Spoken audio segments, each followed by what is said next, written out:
Hi, welcome to VRLearners। हम आपके लिए ऑनलाइन ट्यूशन शुरू कर रहे हैं जिसमें क्लास 10 मैथ्स के सारे चैप्टर्स डेली अपलोड करेंगे। रेगुलर अपडेट्स के लिए हमारे चैनल को सब्सक्राइब करके नोटिफिकेशन बेल बटन दबाएं। मोरोवर हर वीडियो के एंड में आपके लिए कुछ क्वेश्चंस होंगे जिनका कमेंट में रिप्लाई जरूर करें। तो आइए स्टार्ट करते हैं आज की क्लास।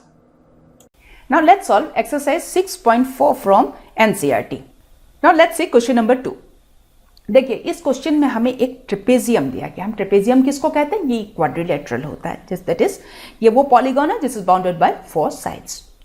और ये वो क्वाड्रिलेटरल होता है जिसमें एक पेयर ऑफ ऑपोजिट साइड्स जो होते हैं वो पैरेलल टू ईच अदर होते हैं। तो यहाँ जो ट्रेपेजियम दिया गया है ये है ABCD, और यहाँ दिया गया है इसके जो ऑपोजिट साइड्स है दैट इज AB और CD ये पैरेलल टू ईच अदर है।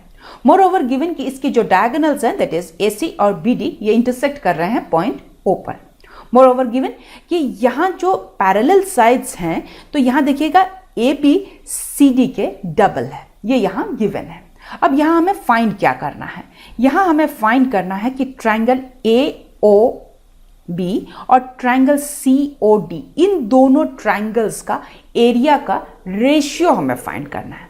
तो आइए स्टार्ट करते हैं। हम यहाँ इस ट्रेपेजियम में हमारे पास दो पैरेलल लाइंस हैं और ये जो AC जो डायगोनल है ये इसका ट्रांसवर्सल की तरह एक्ट कर रहा है। और हम जानते हैं यदि हमारे पास दो पैरेलल लाइंस होते हैं और ट्रांसवर्सल हमारे पास होता है तो इसके जो अल्टरनेट इंटीरियर एंगल्स का मेजरमेंट बराबर होता है। बाय दैट हम यहाँ कह सकते हैं कि angle 1 is equals to angle 2 here. Let's term this as equation 1। Similarly देखिए AB और CD ये पैरेलल लाइंस है, तो इसका जो दूसरा डायगोनल है BD वो भी यहाँ ट्रांसवर्सल की तरह एक्ट कर रहा है। सो सिमिलरली यहाँ भी जो अल्टरनेट इंटीरियर एंगल्स फॉर्म हो रहे हैं दैट इज एंगल 3 और एंगल 4 जो है वो भी यहाँ बराबर होंगे। Now let's term this as equation 2। अब देखिए हमें कौन से दो ट्रायंगल्स का एरिया का रेशियो फाइंड करना था, उसी ट्रायंगल्स पर हम फोकस करते हैं। That is triangle AOB and triangle COD। इन दोनों ट्रायंगल्स में से देखिएगा हमने इक्वेशन 1 से फाइंड किया है कि angle 1 is equals to angle 2, वो हमने यहाँ लिख लिया। सिमिलरली इक्वेशन 2 में से हमने फाइंड किया है कि angle 3 is equals to angle 4, वो भी हमने यहाँ लिख लिया। मोर ओवर इन दोनों ट्रायंगल्स में आप देखिएगा एंगल 5 और एंगल 6 ये जो है ये वर्टिकली ऑपोजिट एंगल्स हैं। तो हमने इन दोनों ट्रायंगल्स में हमने देखा कि हमारे पास 3 इक्वल कॉरस्पॉन्डिंग एंगल्स हैं। So by using angle similarity criterion हम कह सकते हैं कि triangle AOB and triangle COD ये जो दोनों ट्रायंगल्स हैं ये सिमिलर ट्रायंगल्स होंगे। और हम जानते हैं कि यदि हमारे पास दो सिमिलर ट्रायंगल्स होते हैं तो इनका जो एरिया का रेशियो होता है दिस इज इक्वल्स टू इनके कॉरस्पॉन्डिंग जो साइड्स होते हैं उसका जो रेशियो होगा उसके स्क्वायर के बराबर होगा। सिंस हमने फाइंड किया है कि triangle AOB is similar to triangle COD तो इनका एरिया का रेशियो क्या हो जाएगा? Area of triangle AOB by area of triangle COD which will be equals to इनके कॉरस्पॉन्डिंग जो साइड होता है दैट इज यदि मैं AB कंसिडर कर रही हूँ इस ट्रायंगल में तो दूसरे ट्रायंगल में कौन सा कॉरस्पॉन्डिंग साइड हो जाता है? CD। फाइन, तो इनका जो कॉरस्पॉन्डिंग साइड का जो रेशियो है उसका मैंने यहाँ स्क्वायर लिया है। अब एक क्वेश्चन आता है कि वाई मैंने सिर्फ AB और CD यही कॉरस्पॉन्डिंग, देखिए AB इसका होता है, इसका कॉरस्पॉन्डिंग साइड कौन सा हो जाता है दूसरे ट्रायंगल में? CD।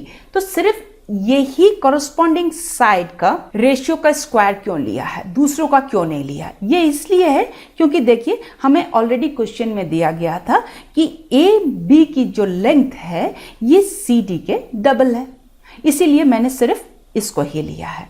अब देखिए यहां मैं इस तरीके से लिख सकती हूं।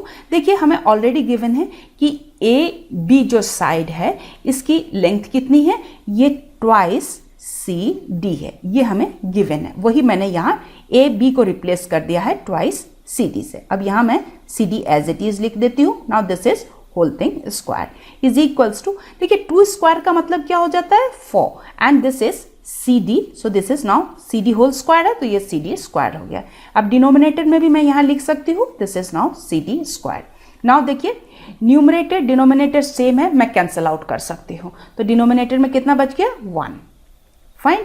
तो इसका मतलब क्या हो जाता है कि हमने फाइंड कर लिया है, therefore area of triangle AOB by area of triangle COD is equals to 4/1। अब हमें फाइंड क्या करना था, हेंस हमें रेशियो फाइंड करना था ना दोनों ट्राइंगल का। So area of triangle AOB is to area of triangle COD is equals to 4:1। देखिए ये हमने फाइंड कर लिया कि इनकी एरिया का रेशियो कितना है दोनों ट्राइंगल्स का, 4:1 आंसर। आइए अब देखते हैं आज के सवाल। आप जल्दी से कमेंट में इनके रिप्लाई करें। मोरओवर हमारे चैनल को सब्सक्राइब करके नोटिफिकेशन बेल बटन दबाएं सो दैट आपको हमारे वीडियोस के अपडेट्स मिलते रहें। सो आज के लिए यहीं तक, see you in the next class. Thank you.